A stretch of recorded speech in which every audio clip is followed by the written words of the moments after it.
Hello, welcome back to Pittsburgh Sportsline. I'm Mike Migliore with Chip Hayner, Smoking Jim Frazier, and Al Levine. We've got a great week of sports to talk about, more ups and downs again than a shirt at Mardi Gras. And, well, let's start out with our regular opening. Al, what's on your mind? Well, there's a lot of sports on my mind, but I got to take care of one of our previous guest hosts, Glenn Anderson from MSA Sports. I just talked to him, and of course he represents Hines Ward, which I'm sure we'll talk about Hines Ward a little later, especially with two of his biggest fans here, Chip and myself.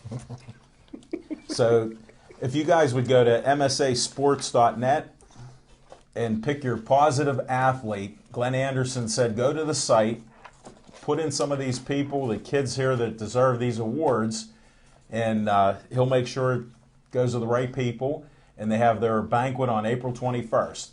So again, go with MSA Sports in Pittsburgh here, and we'll take care of that. Then I have another promotion here. We had Barley's and Hops had a 2-day event on Friday night for St. Patrick's Day.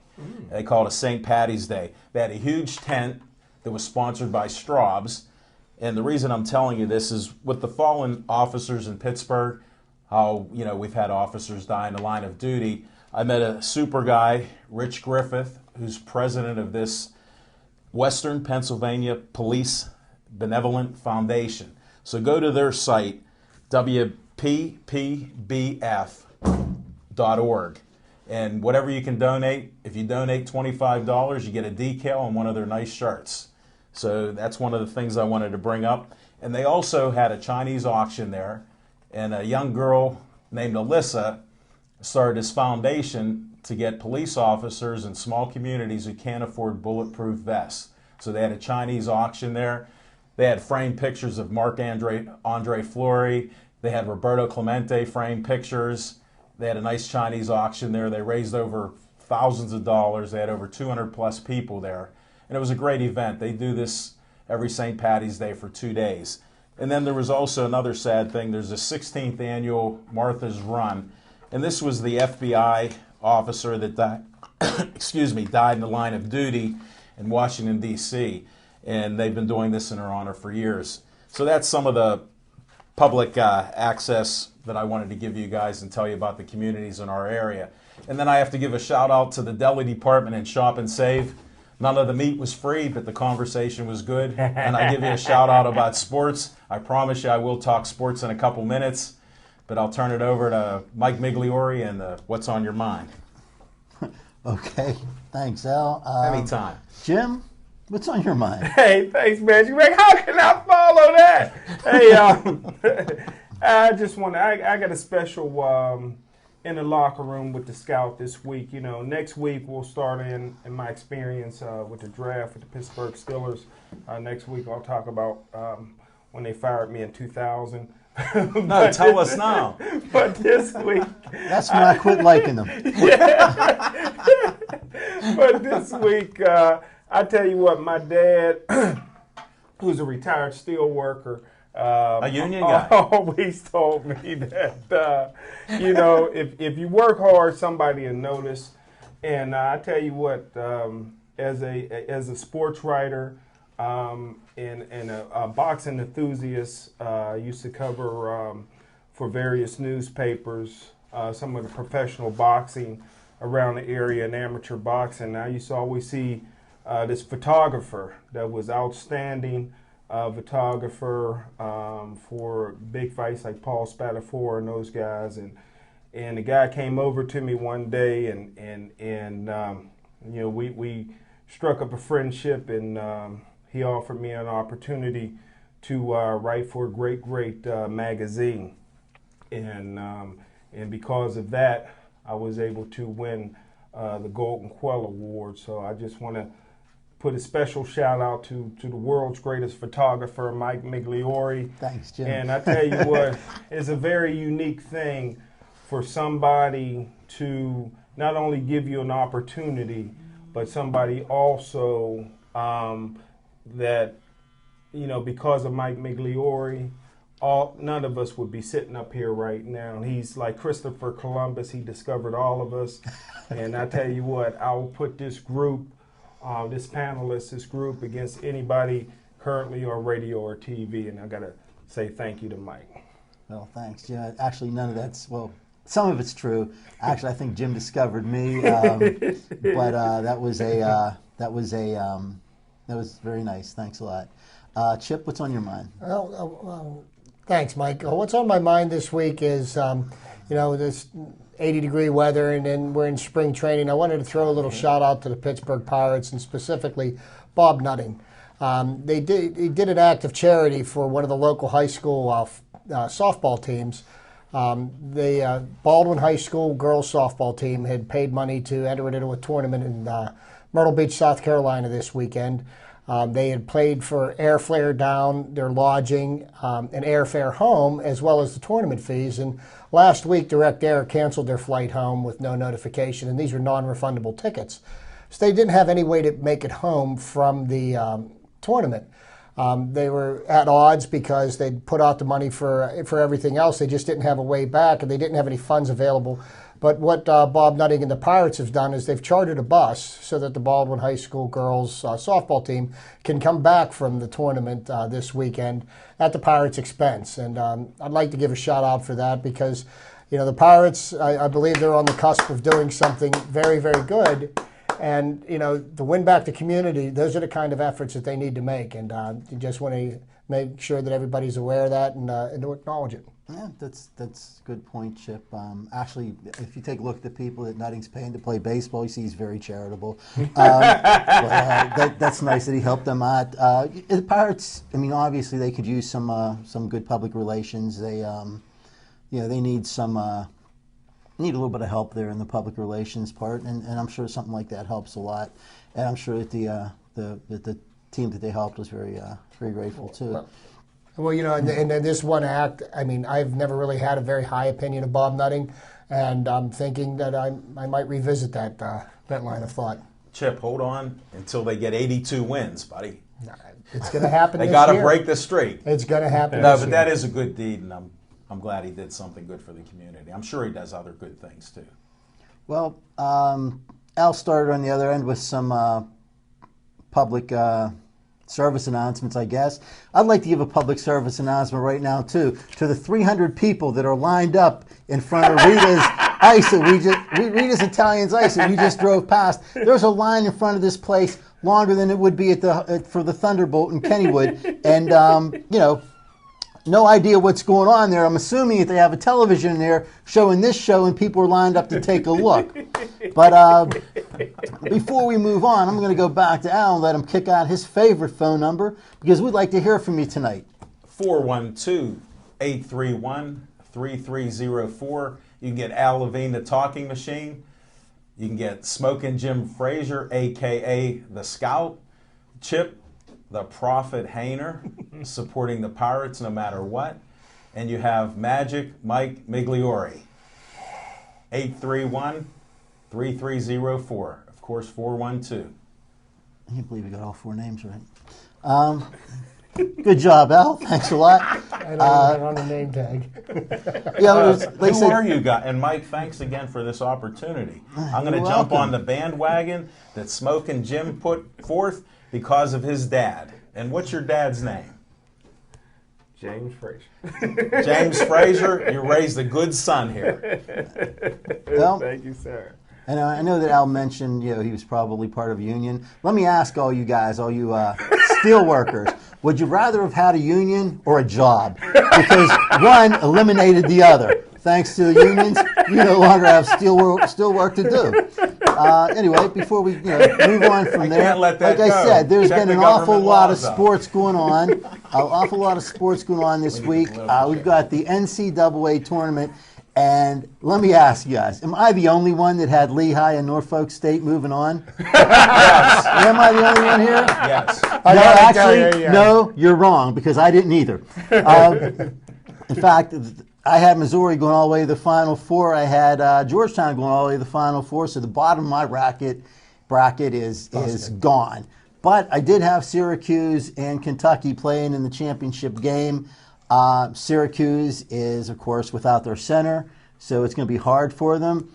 And North Carolina, as usual, has turned out to be the luckiest team in history because there's almost nobody with a winning record in front of them anymore, except for they will have to get past Syracuse, who is a depleted team because their center is gone. But I still think Kentucky's going to win the whole thing.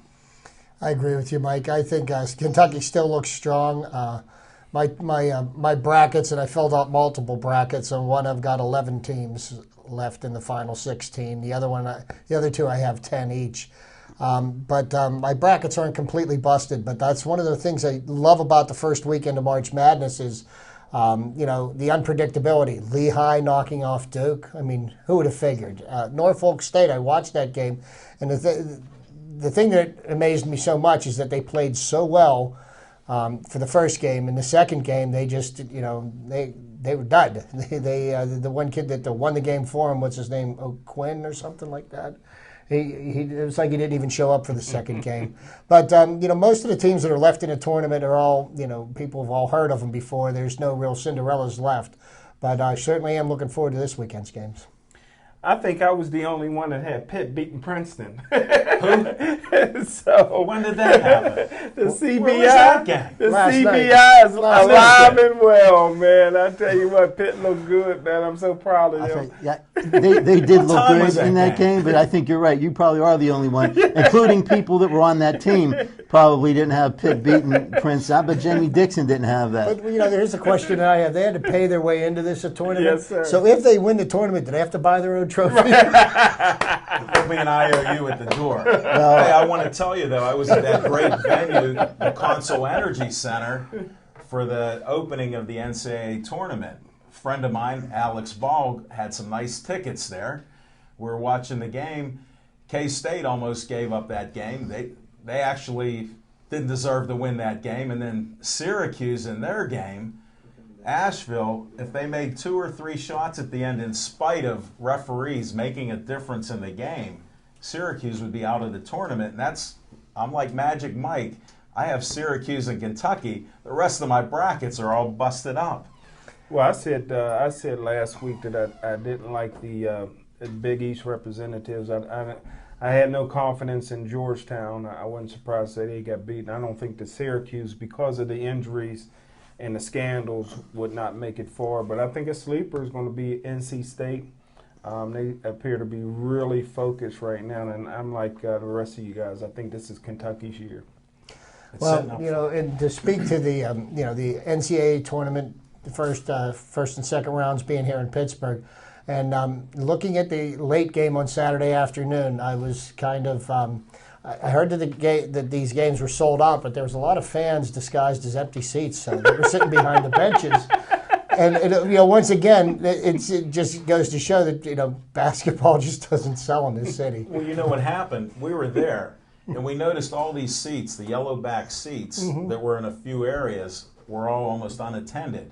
And it looked like somebody had bought blocks of these seats throughout the areas, 208, 204, 219. Certain areas were like that. So we wondered what happened also with that. And there was a lot of enthusiasm there. Matter of fact, the crowd really turned against Syracuse late in the game there because of these bad calls. So it was a very exciting venue to be in. And I was watching the Florida Norfolk State game for a little bit yesterday and or Sunday, whenever they played, and there was a lot of empty seats there too. So I don't know what happened, because I know all these arenas are sold out, but I don't know why people weren't attending. Well, I think people travel for these things, and if you're coming up to watch Missouri play, and you bought seats out for the weekend, and Missouri's gone. Yeah. Well, so are all those people. Good point. That were come to watch them. So I think that they had good crowds the first day, the first few games, but after that, people start to disappear who have tickets because their team's no longer there. I have a friend that lives right down by the console, and he says the scalpers were offering $20 for a ticket if you wanted to get in. Friday night and Saturday I have one morning. of the business cards of those gentlemen there, but I won't bring his name up here. The one thing we did notice. Quirky. I have his business card. Seriously. But we were there and we noticed that with the Syracuse game, a lot of their fans didn't show up for the first game because they were in the second game. So you have, instead of it being 19,100, a full house, you maybe had a half and half, where they didn't show up till later in the game. A lot of them didn't show up till the end of the game, the first game with K-State. So that may be some of it. All right. Well, I know we have to get to this eventually, so Chip and Al, you're his biggest fans, I guess. On this panel. You're his only fans on this panel. But the Hines Ward, having gotten no phone calls since the beginning of free agency, decided to retire. Well, are you going to miss him? Yes, I'm going to miss him, and he did the right thing by retiring a Steeler, and for whatever reason. They parted ways, and in his own way, even though he was released from the team, and everybody knows that, he's walking away from the game kind of on his own terms. And the legacy he left here in Pittsburgh is one to be proud of. I mean, he was a good representative of the city of Pittsburgh, the Pittsburgh Steelers, and just a professional athlete. I'm going to miss him, but I wish him well in all of his endeavors. Well, Hines Ward started a whole new thing with receivers being able to block downfield and aggressively block downfield. So he did leave that type of legacy. Whether he gets in the Hall of Fame, you don't have guys that have the top statistics don't necessarily get in there. Like the experts next to me, Mike and Jim, they've emphasized that he may not get into the Hall of Fame. And even Ed Bouchette, who has a vote, said that he may not get in, first ballot, second ballot, or even at all. So there's a possibility he won't. Did he have a great career here? Yes. And if you remember, we were mostly a running type of team. So for him to get 1,000 catches and all the yardage he got, that was pretty good for what Pittsburgh does. And sure, the league has changed, and they've tried to make it from the no-fun league to a little bit more fun. So he did have a good time. Was his career over? In my mind, it was over maybe the last year or two because he wasn't fast. He was just a gutty ball player who could catch the ball over the middle. When he started getting concussed and couldn't come back, he couldn't make those comments about one of Mike's favorite players, Big Ben. And it was funny how he didn't mention Big Ben or anything here at this conference. So at least he left, and his legacy will stand for whatever it is.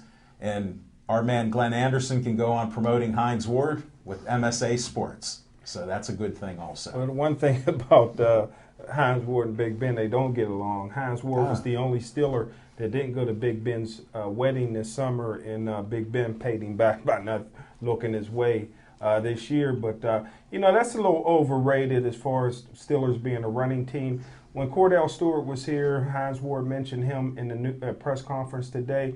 Cordell Stewart had a couple seasons of 3,000 passing. Hines Ward and Plexico both had 1,000 yards receiving, first time in Steeler history under Cordell.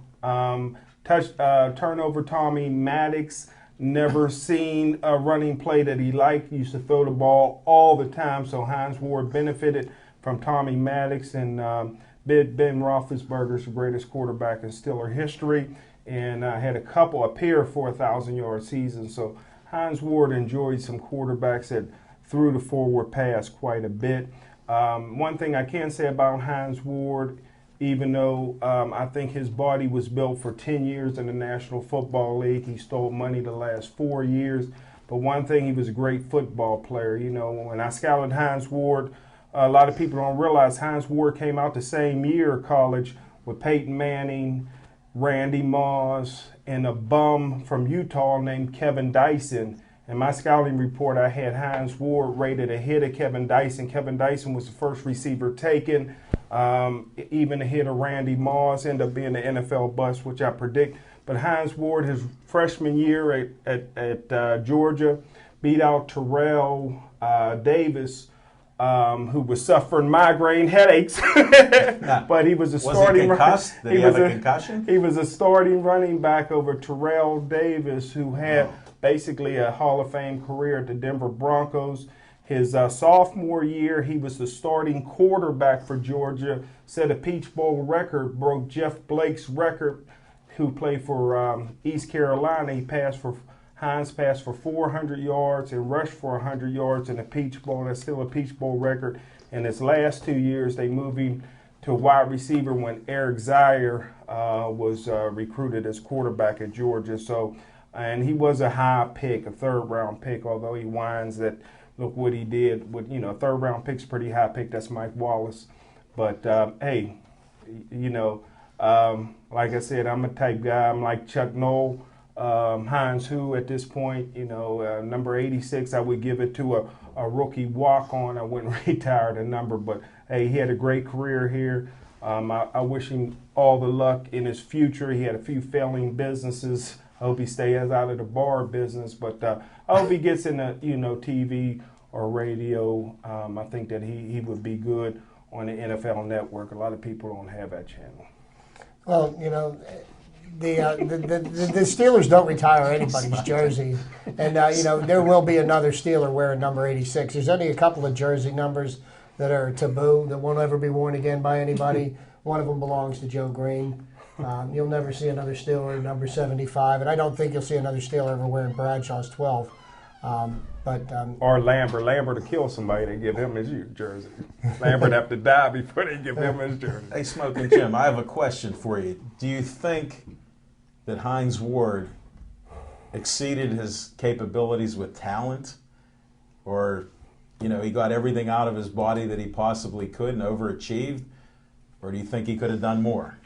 I think he half ninja, but Hines Ward is a great football player. I mean, if you go to college, coming out of high school, Hines Ward was second-team parade All-American quarterback behind Peyton Manning. He goes to college and plays running back as a true freshman and beats out Terrell Davis, who's a heck of a running back. And Georgia got a history of having great running backs. And then he went on to play quarterback, and he went on to play outstanding wide receiver. So he was just a great all-around football player. If I was starting a football team, probably the first guy I would ever take is Jim Brown, because Jim Brown was probably one of the greatest athletes, the greatest lacrosse player of all time. People don't know he played basketball for a Final Four Syracuse basketball team as a starter. And Jim Brown's just a great all-around player. If I was starting a football team and I needed a football player, because Hines could have been probably an all-pro defensive back, the way he cheap shots. But I would have Hines Ward, because he'd go down on special teams. He plays hard, dedicated. But as far as a pure wide receiver, there's been guys a lot better, and I would not vote for him in the Hall of Fame, because there's not a single receiver in the Hall of Fame today, except for if they put Hines Ward in there, that never seen a double team. All these guys were double teamed except for Hines Ward. He never got that. Yeah. Chip, you had a thought. You want to go ahead and finish what you were saying? No. Okay. I was thinking something and the thought escaped me. Nothing's the best. Nothing's the best. Keep saying that. Click in your heels. Yeah, it's nothing, not nothing. Nothing. Nothing again. 20 years. Anyway, I guess Hines Ward's gone. I'd like to apologize for Jim. I know what he meant to say was that Ben Roethlisberger might be the best quarterback the Steelers had that Hines Ward played with. He wasn't overlooking Terry Bradshaw, so you don't have to call him about that. He knew better than what he was saying. So now the Peyton Manning circus has ended, and he is now a Denver Bronco. So what do the Denver Broncos do with Tim Tebow? Send him to Pittsburgh. Well, that is one good question. What do they do with Tebow? But the Peyton Manning story affected a lot of other areas too. Like San Francisco's now without a quarterback. So or did they have one before free agency? Well, Alex Smith. I don't know. Alex Smith got him into the playoffs. Well, I think more likely that the 49ers defense is what got them into the playoffs. Like the year Trent Dilfer won his world championship, the Baltimore Ravens defense carried them. They could have put me in at quarterback, and as long as they didn't turn the ball over, they would have won. But somebody mentioned something to me like, maybe they should try trading him to Jacksonville, and I'm like, no, that would do something for a struggling franchise, because he played his college ball not far from there, and that might rejuvenate Jacksonville, but I believe they think that Blaine Gabbert's going to be their quarterback of the future, and it'll be interesting to see which way the pins fall on this one. Yeah, see, Tebow's actually from Jacksonville. That's where he went to high school at, where he played against one of my cousins, and he put up 80 points against him, and prayed with him after the game. You know, Tebow was a nice guy, hung 80 points on my cousin, and then prayed with him after the game. But yeah, like you said, Jacksonville's a year away because they invested in Gabbert, and he's looking to be everything, you know, that a bus appears to be early on in his early season. So I don't know where Tebow's going to land, but I think that was very disrespectful of Denver. Here's a guy that won 7 of his first 8 games, a franchise that was really falling off the cliff. The fans bought their jerseys. Everybody loves him. And you're bringing in a quarterback that you're not sure can still play anymore after 3 neck surgeries. So I think it's crazy. Emperor, you got to remember, they're just pieces of me. You sound like you're sentimental. Well, and here's what, you know, I agree that some of that is like turning on him. But Elway's been working with Peyton on this for a while now to try to do something here. So Elway's such an overrated quarterback. He was such a bum. Well, anyway, I don't know who's the worst president of pro sports, John Elway or Michael Jordan at this point. You got to hang Wayne Gretzky's hat on that one. Yeah, they might be great players. Hey, don't talk about the great one. Gretzky's the greatest hockey player of all time. Don't ever say that again. But as a general manager and part owner of the Phoenix Coyotes, he badly mismanaged that team. I'm just saying. No, I mean, what do you really think? But here's the thing about the Denver signing of Peyton Manning. Denver signed him $96 million now. Okay, so that means that Tebow's now expendable. Well, Kyle Orton signed with somebody else as to be the backup. So, what happens if Peyton Manning gets crunched and, he can't perform anymore? I think that's why Tebow's not expendable. I mean, they haven't traded him yet. They've talked about it. There may not be any more interest in him than there was in Hines Ward. But, he might not be going anywhere. Well, you see the way the fans kind of influenced making Tim Tebow the starting quarterback last year. Again, pretty much it looked like against the coach's wishes. Now, you're going to have 2 factions there. There's going to be some people that are going to say, yay, for Peyton Manning, but Tim Tebow is going to have a very strong and loyal following, and I think here's what'll cure it. Create more confusion. Chip, what cures it, just like when we were in a losing streak with the Penguins, winning. If Peyton Manning can play, and they go about 12-4, they'll be fine. You won't hear any of the Tebow talk, whether he stays there or not. But what one of my second biggest fan, my brother-in-law, just texted me, did you realize that they unretired a number? Frank Tripucka unretired his number 18, from the Denver Broncos. Wow. So that's one of the few times that you ever hear a number was unretired so Peyton could wear it. He agreed to let him do that. I know when Joe Montana went to Kansas City Chiefs, he asked Lynn Dawson, can he wear the number? And Lynn Dawson politely said, heck no. Not at all. But that's why this is, something different. The Penguins unretired number 66. Yeah. Did they? Yes, they did. When Lemieux came out of retirement. Wow. Really? Unretired. Oh, okay. I like that. He came out. Well, I mean, they had it on. They even had a ceremony bringing it down out of the rafters. I heard he wore that jersey. He did. The same one. Yeah. That's what I heard. So, and speaking of the Penguins, I just got a text. The biggest fan, 1-1. Wow. With the Penguins and the Winnipeg Jets. Wow. So that's the update. I don't know who scored the goals, though. Well, you got to have a more complete update. You have to get some. All right. Biggest fan, if you're listening, get the goals. But, to stick with the football line of talk, we've noticed that there really haven't been a lot of really big free agent signings so far this year. Been a couple of wide receivers that got a little bit of money. But, Mike Wallace is a restricted free agent, and, the Steelers tendered the offer to him to keep them, which they have the right to first refusal. And, if another team signs him, they get a first-round draft pick.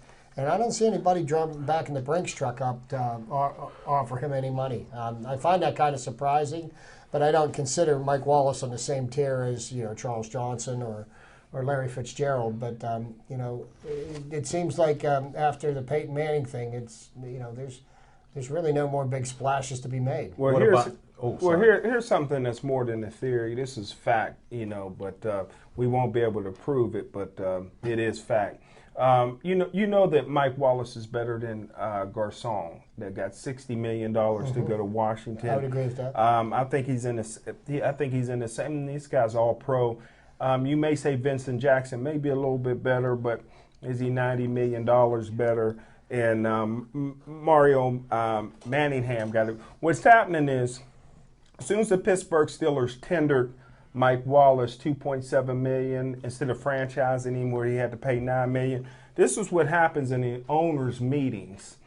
These owners get together, and the Rooneys carry a lot of weight, and they tell these guys, and we already know what happened with the collusion with the commissioner and some of these teams' owners. When these owners get in there and the Rooneys tells these guys, and if you look back on history of some of these guys that you're shocked that nobody makes an offer to when they run the 4.240 and just goes to the Pro Bowl.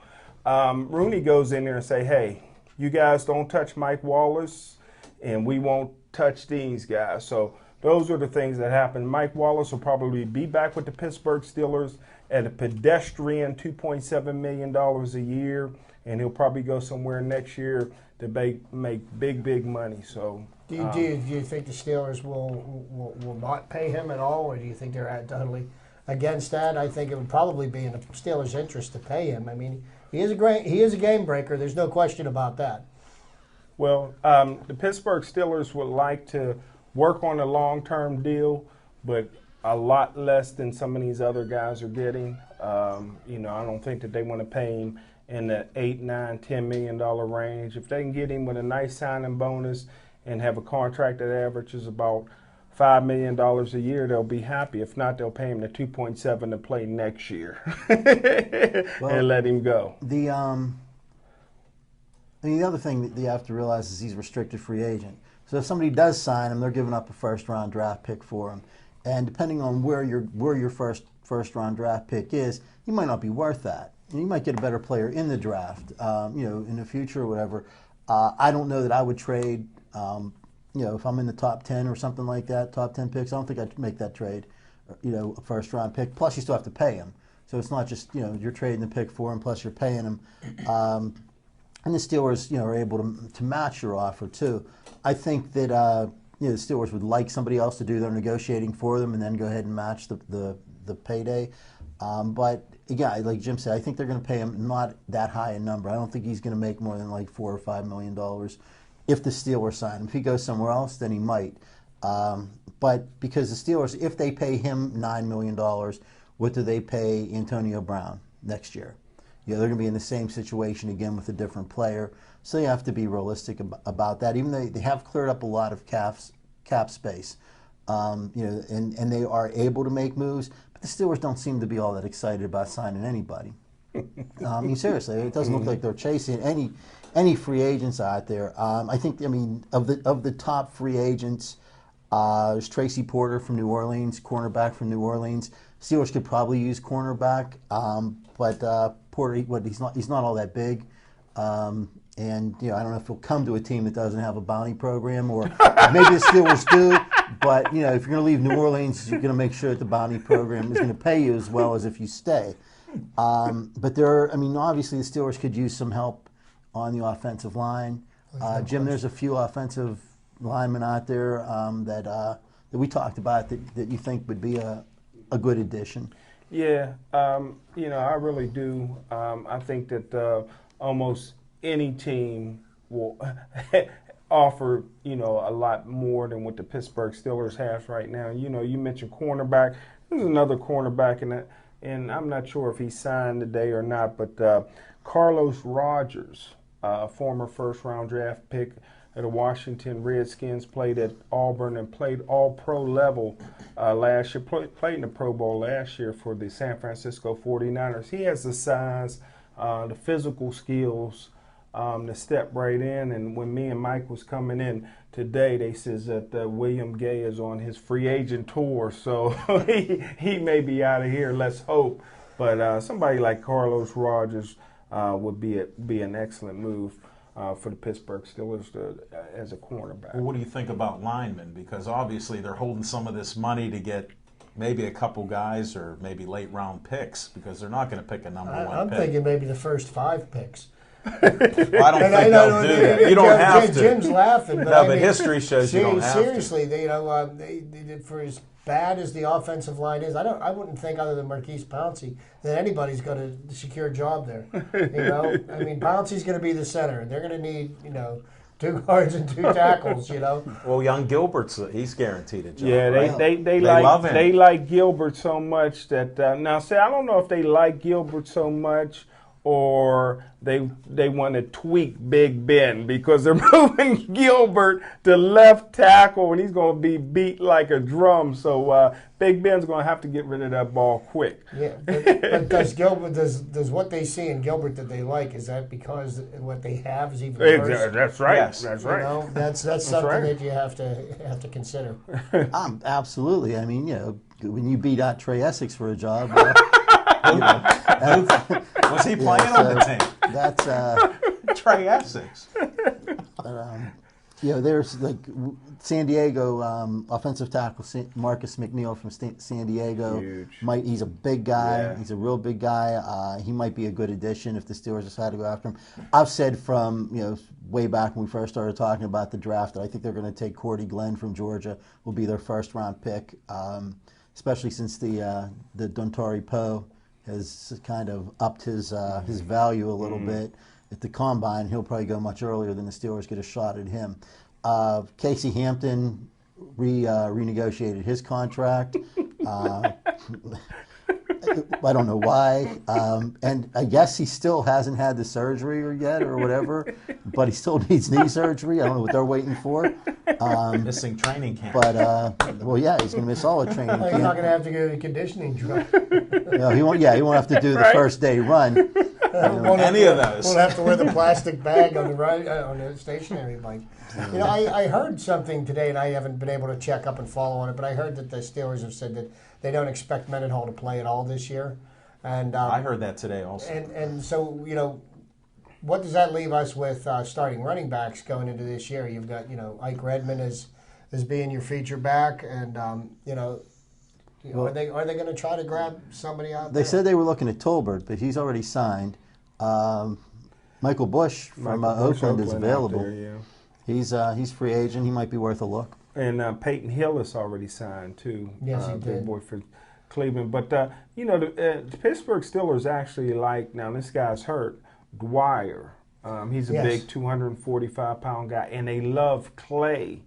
That's right. And these guys are basically walk-ons, but Clay is a 250-pound guy that was the Big Ten Player of the Year his junior year at Wisconsin before he got hurt his senior year, but and ended up being a walk-on. But the Pittsburgh Steelers think that they got some running backs, but we'll have to see. They had a kid in training camp last year that blew out his Yeah. ACL, Barry Batch. Mm-hmm. And he could ultimately end up being the blocking back because they said that he stood up every linebacker in the Oklahoma drill. At camp last year, and Tomlin had him go at Harrison like 3 or 4 times in a row. Wow. And stood his ground, which is, for a rookie coming straight out of college, to go nose to nose with James Harrison, it's a pretty serious task. And no knock against Batch, but I would love to see the footage on that. I like to take Mike Tomlin's word for it, but I would like to see the footage. But the one thing that makes Batch such a great player is at Texas Tech, he was a phenom out of the backfield, so automatically he could be your third down back. He's a smart guy. Matter of fact, he wrote for a newspaper while he was in college, so he's a very intelligent guy, speaks well, work ethic is there, and like you says, Chip, he's an all-around player. He can block, he can run, he's smart enough to pick up the different protections. The only thing is his ACL is very similar to Mendenhall because it went out on him without being hit. So that's always a concern. May not be able to those are the injuries they take the longest to heal from. If they can't play, it doesn't matter, right? That's the bottom line. And the one thing I do like about him as well is his father wasn't in his life. And a lot of these guys, when they make it to the pros, they says, hey, you weren't there my whole life, so I don't want to be there with you. But he drove all the way to Louisiana to watch the draft with his dad, and that had to be the longest 3 days in her life because he didn't get drafted to the 7th round, and he was expected to go in the second round. So they got a chance to catch up on 22 years. Are they still talking? Since you're giving an insight, are they still talking after all that smoking? Depends how much money he still has left. Oh, no. Come on. It can't be about the His daddy Benjamins. left for a reason. He'll leave again if that well dries up. Let's think the best of him. Maybe it won't happen. Said earlier that we had a lot of ups and downs this week, and that's got to take us to the Penguins. The Penguins actually had a great week. They destroyed the Rangers. They destroyed the New Jersey Devils. And then they went to Philadelphia, and I mean, they had an 11-game winning streak.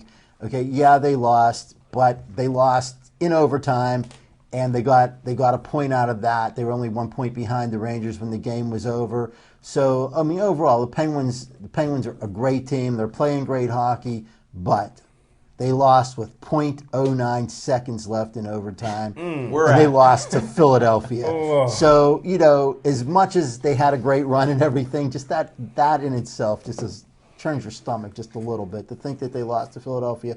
But they're starting to get back tonight with Winnipeg. Sidney Crosby's back. He looks like he's pretty comfortable playing back again. Evgeny Malkin, his goal against Philadelphia was unbelievable. He's racking up points in every game, and he's opening up his lead over Stamkos as far as the scoring title goes. So everything looks great with the Penguins. I still have no doubt that they're going to win the Stanley Cup. I'm looking forward to the parade already. I think that Evgeny Malkin will be the league MVP, even though a lot of people are talking about Henrik Lundqvist, the goalie for the Rangers. That would be a travesty. There's no comparison. And so, you know, that's what we have going on. Guys, I can't think anybody can beat them in a 7-game series. Oh, I absolutely agree with you. And, you know, the thing that was kind of heartbreaking about that loss on Sunday is just the Penguins were making a statement to all the Eastern Division teams that they're going to be meeting in the playoffs. And, you know, that, okay, we're the big dogs on the block. And, you know, they, I think, you know, watching the players walk off the ice after that goal was scored on Sunday's game, it looked like there were more people that were pissed off that they had let that one get away from them, because they were less than 1 second away from going to a shootout, which we know what the conclusion of that's going to be. I take the Penguins every day of the week against anybody in a shootout, bar none. But, you know, I think, you know, they channel that energy in the right way. They don't have to do anything differently than what they've been doing. They continue in Bilesma's system. And, I mean, basically they're fielding, in my mind, right now, an all-star team. Well, like I was bringing up, that Sid would play with the system they have. And it's funny how he was feeding Cook, he was feeding Kennedy, and they scored goals. He also gave that Malkin a nice pass where he scored that dynamic goal that should be on the highlight reel.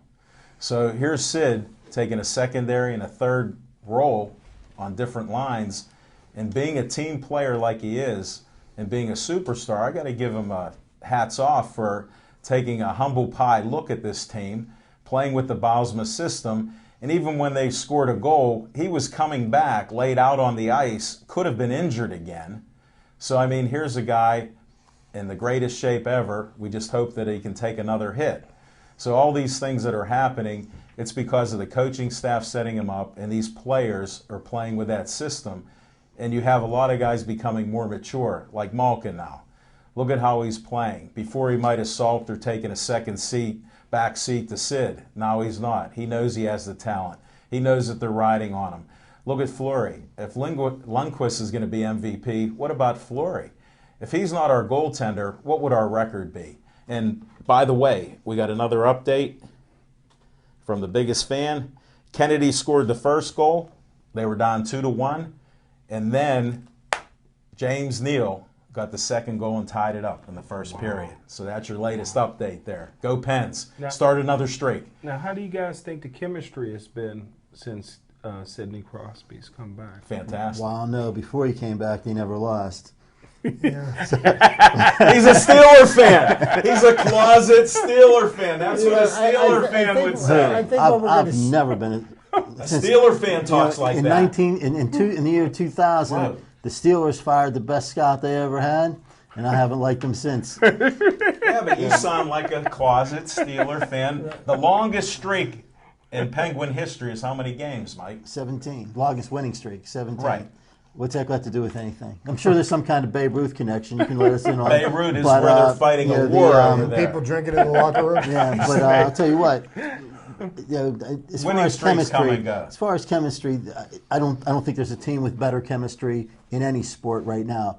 There's not a single weak link on this team. There's guys that are being scratched that could start on other teams, and they're being scratched regularly. It's a shame that like Richard Park, who's been like reborn reborn hard in hockey. Guys like Dustin Jeffries that are going to be scratched all the time. Joe Vitale that are going to be scratched a lot because there's just no room for them. But they're still key parts of the team. Every one of them has played great every time they've been on the ice. There's not a weak link. Earlier in the year, Zbigniew Mikhailiuk and Paul Martin, they got off to a kind of slow start this year, but they're playing great defense now. There's nobody on this team that's not pulling their weight. And when you're doing that, I mean, there's that you can't help but have good chemistry. And I think right now, Sid Crosby back, and we're all still kind of on pins and needles, until he gets clocked the first time real good, and he gets back up. But I think he's got a better appreciation because he had what he loves most taken away from him for 14 or 15 months. And, when you're young like he is, you're Superman. You don't think that, you're ever not going to play, and in the prime of his career. And he's playing. I haven't noticed any drop off in the quality of the play. No, the chemistry is just above and beyond. And that system that they have, they've bought into it. They play to that level, like your boy Tomlin says, that Bylsma does that. Then the other guy that we forgot about is Letang. He come back, and look at, when do you hear of a guy being +5 in his first game? That was awesome in itself. So they're all buying into the system. It's a great system right now. They're young, they're playing hard, and they haven't missed a beat with these guys coming and going. One of the things that the Penguins have that no other team has is they can roll out 3 strong scoring lines against you. You hear a lot of people calling into various talk shows talking about putting Stahl on the same line with Crosby. That would be ridiculous. That would take away what they have best. When you're able to roll out a scoring line in your first line, your second line, and your third line, like the Penguins can do with those 3 strong centers. That's something that no team right now can defend against. That's why they'll win the Stanley Cup, along with Marc-Andre Fleury, which from the beginning of time I've said that he is the best goaltender in the league right now. I don't care if he has the best stats. I don't care if he wins the Vezina Trophy. He's the goalie that's going to win the Stanley Cup, and he does some phenomenal things out there. I wouldn't trade him for any 2 goalies in the league. I'd agree with you. Hands down. No question about it. No doubt. I agree. Make that unanimous, so I don't know about Smoking Jim on that. But did you see in that Philadelphia game, he only had like 6 shots on him in the first period, and I think there were only a total of 14 after 2 periods. How do you even stay focused in a game when you're not even getting a lot of play there? In the second period, Philadelphia had 2 shots on goal. Malkin's line had 12 shots on goal in the second period. That's how badly they were outplayed.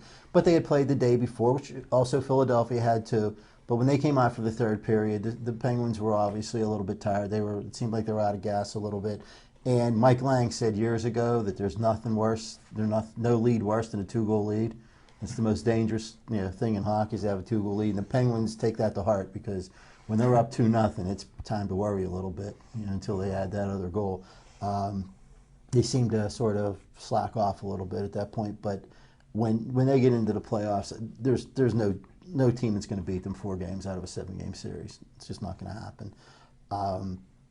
So that's personally, like I say, I could pretty much guarantee it. I can't think of anything that's going to stop this team from winning everything.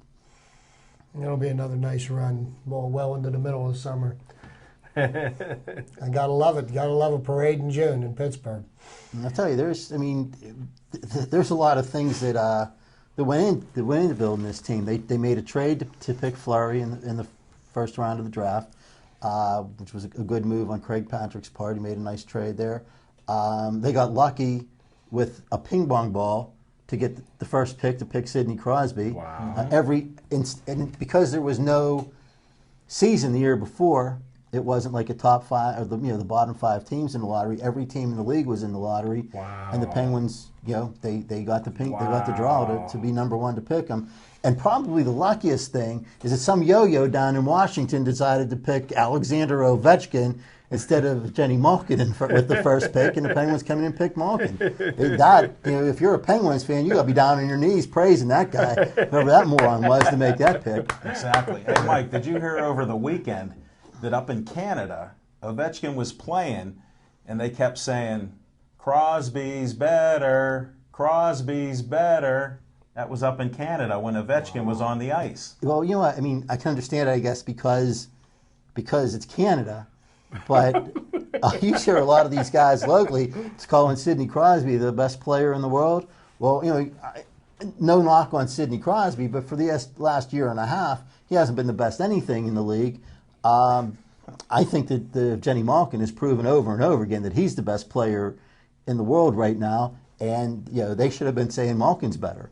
Why don't we just say that we've got the 2 best hockey players in the world playing for the Pittsburgh Penguins? Top 3. Three. Okay, you want to? Flurry. I'm not going to argue with you, Marc-Andre's. And maybe 4 a defenseman. But I mean, Pittsburgh's so fortunate, and there's hockey fans in this town.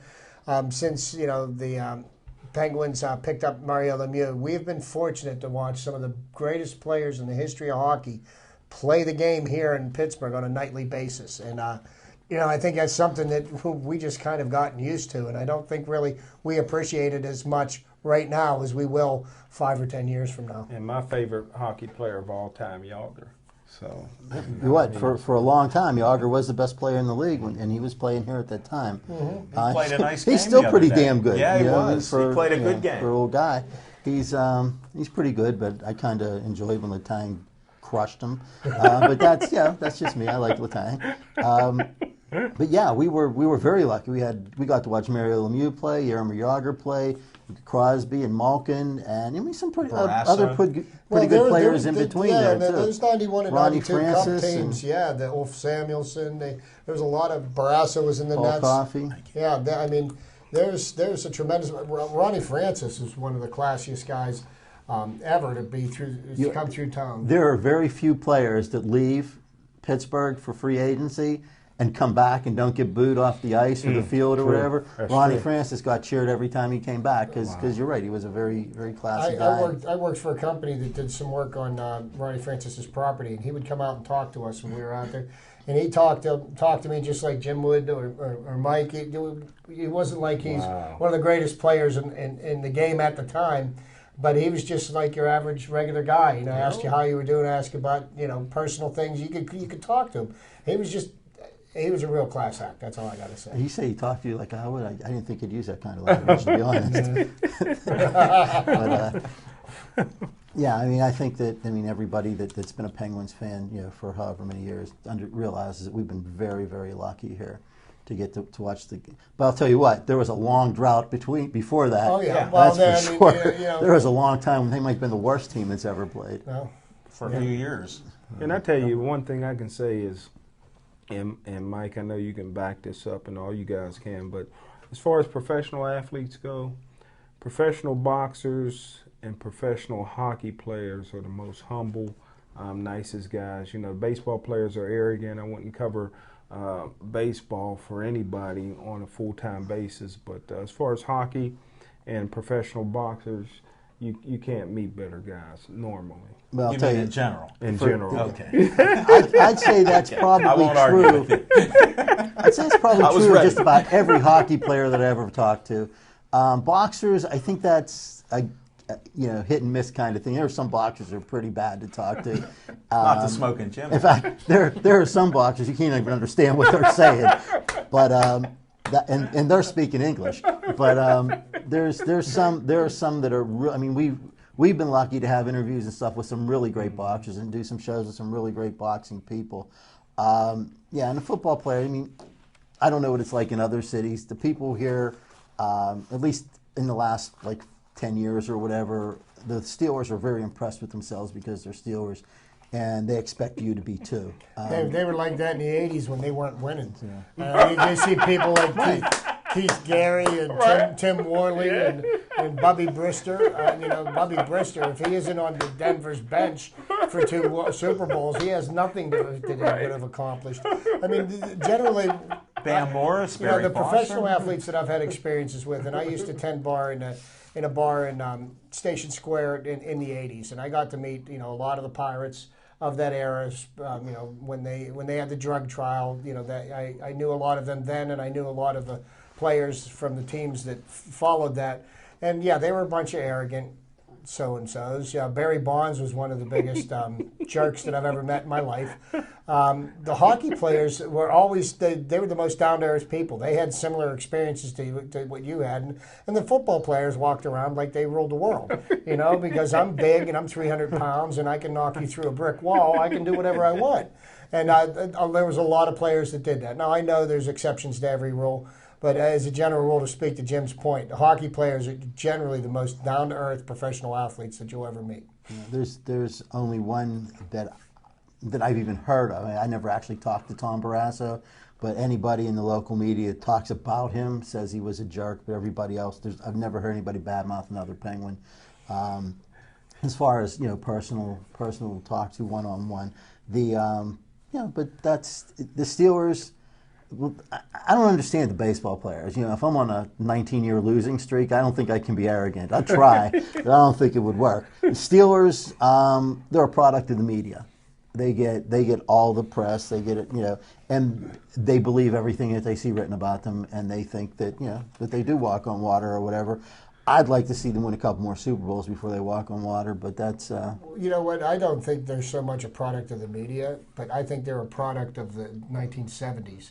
The teams that played in the 70s had just made the Steelers, they were the laughing stock of the league before Chuck Noll came in and they drafted Joe Green. I mean, everybody knew that you'd come to Pittsburgh and you'd get beat to hell and, you'd win the game. But every team that's followed after that, they become more and more impressed with themselves. I'll tell you what, before Franco Harris caught the Immaculate Reception, I bet you couldn't find somebody in this city that could name 5 Steelers. That's true. They were not the Pirates were the team. No, when the Pirates were the team. When Franco made the Immaculate Reception, this is a playoff game. The game was blacked out in Pittsburgh. You could not watch the game in a bar in Pittsburgh because the game was not sold out. We had to watch it on a 24-hour tape delay on a Sunday. The game was played on a Saturday. Mm-hmm. So, that just goes to speak to one of the greatest moments in Pittsburgh sports history, other than Mazeroski's home run, Franco's Immaculate Reception, and the stadium wasn't packed. Well, and as we wind down, just probably won't get to it for about a month, but another in the locker room, Chip triggered it, is I'm going to let everybody know when Greg Lloyd turned loose his 2 pit bulls, not Doberman pinchers, off foreign medias at inside Three River Stadium. So that's coming about in about a month. Well, Can't wait to hear that. Our time's winding down. I'd like to thank you guys. It was another good show. We had a little bit of technical difficulties as far as the cameras, but everything looked great. The guys here took care of that, did a great job working all that up. Chip brought up one of the greatest moments in sports history. Next week, we'll talk about what we think are the 5 best moments in Pittsburgh sports history. And I'm sure Jim's will be maybe 6, 7, 8, whatever. But mine's Babe Ruth already. Anyway, obviously Babe Ruth. Babe Ruth hit his last home run at Ford Field. 3 home runs over the roof with Babe Ruth. Yeah, he hit 3 that day. So anyway, guys, thanks a lot, and we'll see you next week.